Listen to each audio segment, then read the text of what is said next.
একদম সহজ করে ভাবো। আজ ক্লাস সুপার ক্লাস অর্গানিকের হতাশা থেকে মুক্তি। দেখো একদম বছরের শুরুতেই যদি অর্গানিকে এত হতাশা চলে আসে তাহলে কি করবে? এইচএস টার্গেট সামনে, যে কোনো বোর্ড হলেও বোর্ড লেভেলের এক্সাম। তো এই অর্গানিক হতাশা থেকে মুক্তির জন্য আমরা নিয়ে চলে এসেছি দেখো কয়েকটা সেশনে।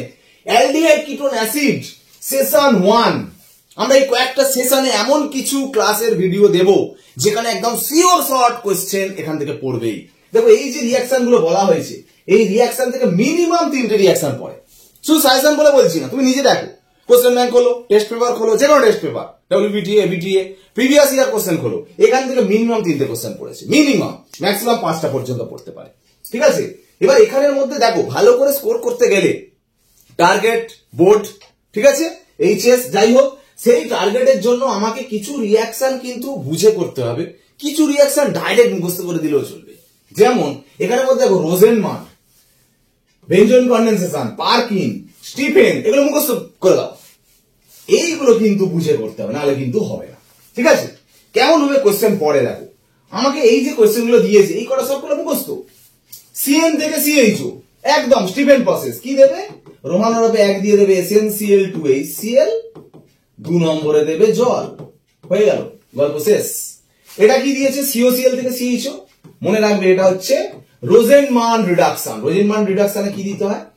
H2PD BaSO4, কাজ শেষ। এটা মুখস্থ রাখবে, এর নাম বেঞ্জালডিহাইড, এর নাম সিনামিক অ্যাসিড। এটা পার্কিন বিক্রিয়া।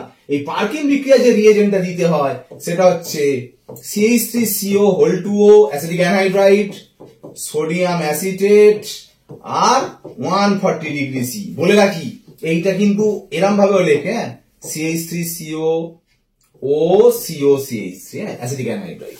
অনেক সময় তোমাকে রিয়েজেন্ট এখানে চাইছি, অনেক সময় কি হবে তোমাকে এটাতে এটা দিয়ে দিতে পারে, তুমি তখন এটা অ্যান্সার লিখবে। সবকটা কিন্তু বুঝে করতে হবে। ঠিক আছে, এই যে জিনিসটা এটা একদম ইম্পর্টেন্ট রিয়াকশন। তোমার বেঞ্জোইন কনডেনসেশন, বেঞ্জোইন কনডেনসেশন দেখো সিওর পাশে CHOH থাকবে, দুদিকে দুটো বেঞ্জিন থাকবে। একদম কি দেবে? KCN ইথানল দেবে। ঠিক আছে, KCN জলীয় ইথানল দিয়ে দিতে পারো, পটাশিয়াম সায়ানাইড আর জলীয় ইথানল দিলে এই যে জিনিসটা তৈরি হবে সেটার নাম হচ্ছে বেঞ্জোইন। বেঞ্জোইনে আবার নাইট্রিক অ্যাসিড দিয়েছে, দিলে জারণ হবে। জারণ হলে কি হবে? এখান থেকে দুটো H বেরিয়ে যাবে, দিলে এই যৌগটা তৈরি হবে, এই যৌগটা তৈরি হবে। এই কটা রিয়াকশন এইভাবে মনে রাখো, একদম শুধু মুখস্থ বিদ্যা করলেই হয়ে যাবে। কিন্তু পরের পেজের যে রিয়াকশন গুলো আছে এগুলো কিন্তু একটু বুঝে করতে হবে। দেখো 3টে রিয়াকশন, অ্যালডল কনডেনসেশন, ক্যাননিজারো আর টিসেনকো। বলছে which can not show aldol condensation. দেখো অ্যালডল কনডেনসেশন তারাই করে যাদের আলফা হাইড্রোজেন আছে।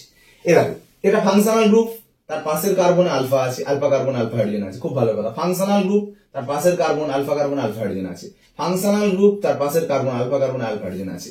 ফাংশনাল গ্রুপ, তার পাশের কার্বন আলফা, এইখানে কিন্তু কোনো হাইড্রোজেন নেই। কেন বলতো? বেঞ্জালডিহাইড যখন আঁকছো দেখো CHO তো এখানে 4টে বন্ডিত হয়ে গেছে, এখানে কোনো হাইড্রোজেন নেই কিন্তু এই জায়গাটা, মানে আলফা হাইড্রোজেন নেই, তার মানে এ কিন্তু করবে না। হুইচ ক্যান নট শো বলেছে, মানে এ করবে না অ্যালডল কনডেনসেশন, বাকি সবাই অ্যালডল কনডেনসেশন করবে। ঠিক আছে, এবার অ্যালডল কনডেনসেশন কিভাবে হয় সেটা দেখো 6 থেকে কোশ্চেন দিয়েছে। এটা তো অবশ্যই অ্যালডল কনডেনসেশন করবে, তাই না? আলফা হাইড্রোজেন আছে। কিভাবে হয়? তোমাকে অ্যালডল কনডেনসেশন যেটা দেবে যে কোনো লঘু ক্ষার দেবে, ডাইলুট NaOH, ডাইলুট ব্যারাইটা, এটা ঠিক আছে। দিলে কিভাবে করা হয়? যেটা দেবে সেটা 2 মলিকিউলস নেবে, একটা এরকম ভাবে নেবে, আর একটা আলফা হাইড্রোজেনকে এরকম তুলে দিবে। দেখো জানো এগুলো সব ক্লাসে বলেছি, তাই না? আলফা হাইড্রোজেনকে তুলে দিলে কি হয়? এই বন্ডটা ভেঙে যায়, H-টাই OH এর সাথে ঢুকে যায়, আর এই টোটাল সিস্টেমটা CH2টা এর সঙ্গে জুড়ে যায়। কি হবে? কিভাবে প্রোডাক্ট লিখবে? CH3 CCH3, দেখো এর সাথে CH3 দিয়ে নিচে ঝুলিয়ে দাও। ও এর সাথে H চলে গেছে, OH বন্ড, এর সাথে এটা বন্ড হয়েছে, CH2 CO CH3, এটা তৈরি হলো অ্যাসিটোন। এটা তাই না? এটা অ্যাসিটোন তো, অ্যাসিটোন এটা যেটা তৈরি হবে এর নাম হচ্ছে die acetone alcohol. Die acetone alcohol মানে এটা হচ্ছে এইটা। একে যদি আবার তাপ দাও, দিলে জল বেরোবে যখন, এই OH তো পাশ থেকে H কে তুলবে, এখান থেকে H কে তুলবে না, এখান থেকে H কে তুলবে। যেখানে কম হাইড্রোজেন, এখানে কম হাইড্রোজেন, এখান থেকে H কে তুলবে। তাহলে এখান থেকে জলটা বেরিয়ে গেলে এখানে ডবল বন্ড হবে, তার মানে হবে CH3 CCH3 double bond CH CO CH3, এই প্রোডাক্টটা। এর নাম কি? মেসিটাইল অক্সাইড। কেন নাম বলছি? তার কারণ পরীক্ষার সময় যদি বলে অ্যাসিটোন থেকে ডাই অ্যাসিটোন অ্যালকোহল করো, এটাই করবে, এখান থেকে এতটা। যদি বলে অ্যাসিটোন থেকে মেসিটাইল অক্সাইড এতটা, এটাই তো দিয়েছে, AB দিয়ে দিয়েছে। ঠিক আছে, এই অ্যাসিটোনটা অ্যাসিটোন না দিয়ে যদি অ্যাসিটালডিহাইড দেয় অ্যাসিটালডিহাইড ধরো CH3CHO যদি দেয়, হ্যাঁ, সেম ভাবে যখন করবে সেম হবে। এই যে মাঝখানে প্রোডাক্টটা ডাইঅ্যাসিটাইল অ্যালকোহল নাম হয়েছিল, অ্যাসিটালডিহাইড দিয়ে করলে তার নাম কি হবে জানো? তার নাম হবে হচ্ছে অ্যালডল। আর এখানে যেমন তাপ দিলে যে এইটা তৈরি হলে না মেসিটাইল অক্সাইড, তার নাম হবে ক্রোটোনঅ্যালডিহাইড। করে দেখাচ্ছি, এটাও দিয়েছে একটা কোশ্চেন, দেখো কোথায় দেখবে, দেখো এইটা। আচ্ছা একটা কথা বলি, এই যে তুমি করলে এই যে আচ্ছা এটাকে করে নি, এতে এনওএইচ যখন দিচ্ছ দেখো রাফে যা করছো, CH3CHO CH3CHO তুমি দুখানা নিচ্ছ, দুখানা CH3CHO নিলে, ঠিক আছে, এইচটা এখানে গেল, CH2 এর সাথে জুড়ে গেল, CH3CH এইচটা ঢুকিয়ে দিলে, ও এর সাথে এইচ চলে গেল, বন্ড এর সাথে CH2, এটা CH, এটা অ্যান্সার। মানে এখানে কি দিয়েছে দেখো, কই CH3CHO, এখানে অবশ্যই এটা থেকে এটা দিয়েছে, মানে যদি এটা পুরোটাই দেখাচ্ছি, দেখো এটা থেকে এটা হলো, তাতে তাপ দেওয়া হলো, দিলে এখান থেকে এইচ নেবে না এখান থেকে এইচ নেবে, অবশ্যই এখান থেকে এইচ নেবে, তাহলে দেখো CH3CH ডাবল বন্ড CH দেখো এটা তৈরি হলো না, এটাই তৈরি হয়েছে। একটা কথা বলি তোমাকে, এর নাম অ্যাসিটালডিহাইড, এর নাম তোমার হচ্ছে অ্যালডল, আর এর নাম ক্রোটোনঅ্যালডিহাইড, নাম হিসাবে দিতে পারে। আর ওখান থেকে অ্যাসিটোন অ্যালডল কনজাম করলে মাঝখানে হচ্ছে ডাইঅ্যাসিটোন অ্যালকোহল, তারপরে যেটা লাস্ট তৈরি হচ্ছে মেসিটাইল অক্সাইড। আচ্ছা পরীক্ষার সময় ধরো এটা থেকে এটা রূপান্তর করতে দিয়েছে, তুই বুঝবি কি করে এটা অ্যালডল কনডেনসেশন, বা এটা থেকে এইটা করতে দিয়েছে, যে তীর দিয়েছে, কি করে বুঝবে? বোঝার উপায় শুনে নাও। অ্যালডিহাইড হোক বা কিটোন হোক, তার বিটা পজিশনে দেখো, এটা অ্যালডিহাইড গ্রুপ, এর আলফা, এটা বিটা, বিটাতে দেখো এইচ গ্রুপ আছে। অ্যালডিহাইড গ্রুপ আলফা আর বিটার মধ্যে দেখো ডবল বন্ড আছে, যদি কোনো সময় দেখো বিটাতে ওইচ আছে অ্যালডিহাইড কিটোনের, বা আলফা বিটার মাঝে ডবল বন্ড আছে, সিওর অ্যালডল কনডেনসেশন। যেমন এরকম যেমন যৌগ দিয়েছে অত দেখার দরকার নেই, অ্যালডিহাইড গ্রুপ আলফা বিটার মাঝে ডবল বন্ড, কিচ্ছু দেখুন অ্যালডল কনডেনসেশন। মানে এখানে কি দেবো, রোমানোটপে 1 দিয়ে দেবো এনওএইচ, 2 নম্বর দিয়ে কি দেবো হিট, হিট দিলে তবে তো ডবল বন্ডটা এসছে, বুঝতে পারো? যেমন এই টেন্সটা দিয়েছে, দেখো দেখো কত কঠিন মনে হচ্ছে। অ্যাসিটোন ঠিক আছে, এটাও তো কিটোন, এর আলফা, এ দেখো বিটাতে ওইচ আছে, বিটাতে ওইচ মানে অ্যালডল কনডেনসেশন, শুধু এনওএইচ ডাইলুট এনওএইচ দেবো, বা ডাইলুট বিওএইচ টু দেবো, তখন এগুলো পুরোটা হয়ে গেল, সবকটা হয়ে গেল, দেখো সবকটা হয়ে গেল। প্রোপানলকেও ডাইলুট এনওএইচ দিয়েছো, প্রোপানলকেও সেম ভাবে করবে, অ্যালডল কনডেনসেশন হবে, ঠিক আছে। এবার যেটা আসছি ক্যাননিজার, ক্যাননিজার যখন করবে ভালো করে শোনো, ক্যাননিজারতে অ্যাকচুয়ালি আলফা হাইড্রোজেন যাদের নেই তারা করে, অ্যালডল কনডেনসেশন যেমন যাদের আলফা হাইড্রোজেন আছে তারা করে, ক্যাননিজার হচ্ছে যাদের আলফা হাইড্রোজেন নেই, যেমন এ করছে দেখো আলফা হাইড্রোজেন নেই, এটা পরীক্ষা পড়ে কে ক্যাননিজারও করে না, আলফা হাইড্রোজেন নেই কেন দেখো, ফাংশনাল গ্রুপ পাশের কারণ আলফা, দেখো এটা হাইড্রোজেন নেই, কারণ এর সঙ্গে 3টা মিথাইল এসে গেছে, তো এই জন্য ক্যাননিজারও করে। ক্যাননিজারতে কি হয় ব্যাপারটা, এই যে CH3 CHO, ঠিক আছে, না আমি স্ট্রাকচার করে দিই, CH3 এইটা, ঠিক আছে। ক্যাননিজারতে যেটা হয় 50% এনওএইচ দেওয়া হয়, আগেরটা যে ডাইলুট এনওএইচ মানে 10%, এটা 50%, একটু কনসেন্ট্রেট দিলে যেটা হয় এক অণু অক্সিডেশন হয়, এক অণু রিডাকশন হয়।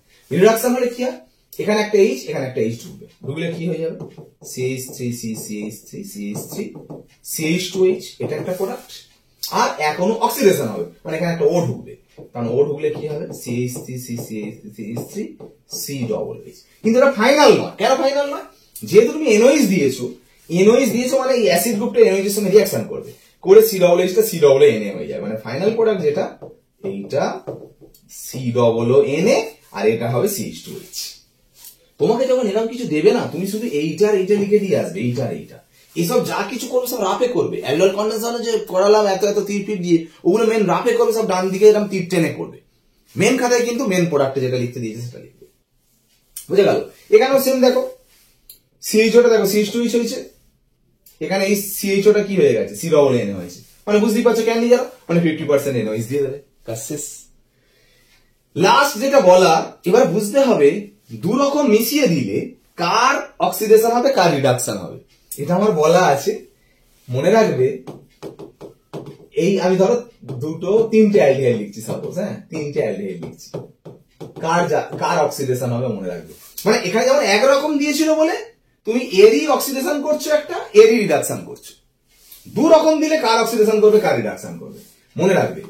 যা অ্যালকিল গ্রুপের সংখ্যা কম, মানে এখানে দেখো দুদিকে এইচ আছে, মানে এর অক্সিডেশন হবে, এদের দুজন যদি দেওয়া হয় এর রিডাকশন হবে, বুঝতে পারলে? অ্যালকিল গ্রুপের সংখ্যা যার কম, এটা তো হাইড্রোজেন, অ্যালকিল গ্রুপ মানে কোন CH3, আবার অ্যারোমেটিক থাকলে সে আরো অক্সিডেশন করবে না, মানে অক্সিডেশন হওয়ার টেন্ডেন্সি কার বেশি মনে রাখবে, যার অ্যালকিল গ্রুপের সংখ্যা কম, ঠিক আছে, তার সব থেকে বেশি মানে অক্সিডেশন হওয়ার চান্স। তারপরে যাদের অ্যালকিল গ্রুপ আছে, আর যার বেঞ্জিন রিং আছে সে আরো অক্সিডেশন করবে না, মানে সে রিডাকশনই করবে। এটা শুধু মাথায় রাখো, হলেই হয়ে গেল। দেখো লাস্ট যেটা বলা টিসেঙ্কো, যেটা অ্যাকচুয়ালি ক্যাননিজারও বিক্রিয়াই হয়, কিন্তু আমরা জানি আলফা হাইড্রোজেন যাতে না থাকে ক্যাননিজারও হয়, আলফা হাইড্রোজেন আছে অথচ ক্যাননিজারও করবে। যেমন এইটা দেখো CH3CHO ক্যাননিজারও করলে কি হচ্ছে বলছো, এখনো অক্সিডেশন হচ্ছে CH3COOH, আর এখনো রিডাকশন হলে এখানে একটা H এখানে একটা H ঢুকলে কি হবে CH3CH2H। যদিও আমরা ক্যাননিজারতে ফাইনাল প্রোডাক্ট এটা লিখছিলাম না, COOH থেকে COONA করছিলাম, কিন্তু এখানে তো NOH নেওয়া নেই, অ্যালুমিনিয়াম ইথক্সাইড দেওয়া আছে, সেই জন্য এটাই করবে। কিন্তু এই বিক্রিয়া যেটা হয় অ্যালুমিনিয়াম ইথক্সাইড দিলে দুটো তৈরি হয়, হওয়ার পরে আবার এখান থেকে জল বেরিয়ে যায়, বেরিয়ে গিয়ে যেটা ফাইনাল প্রোডাক্ট CH3COO CH2CH, এই এস্টারটা তৈরি হয়। এক ধাপে অ্যালডিহাইড থেকে এস্টার, এটাও পরীক্ষায় পড়ে, যেটা টিসেঙ্কো বিক্রিয়া অ্যালুমিনিয়াম ইথক্সাইড দিয়ে করা হয়। আলফা হাইড্রোজেন আছে অথচ ক্যাননিজার হচ্ছে, হয়ে টিসেঙ্কো বিক্রিয়া করছে। দেখো লাস্টের এই পার্টগুলো একটু বোঝান না, একটু বুঝে রাখতে হচ্ছে, আর এগুলো দেখো পুরো হুবহু মুস্ত। এই কটা রিঅ্যাকশন করলে 3টে তো মিনিমাম পড়বে, 5টা পর্যন্ত পড়তে পারো। এই রকম ভাবে ভিডিও নিয়ে আমরা আসবো, সেশন 2 তে আসবো। একদম চ্যানেলে ফোকাস রাখো, সাবস্ক্রাইব করো অবশ্যই। একদম কামিং আর মাত্র 50টা দিন বাকি হিসাব মতো। এই 50টা দিনের মধ্যে আমরা বেশি শেষের দিকে ঠেলবো না, জাস্ট 30টা দিন বা 25টা দিনের মধ্যে কিন্তু আমরা এমন কিছু ভিডিও আনবো অর্গানিকের পুরো হতাশা থেকে দূর, একদম 100% নাম্বার পেতে হবে। ঠিক আছে, ক্লাস শেষ করলাম, বাই।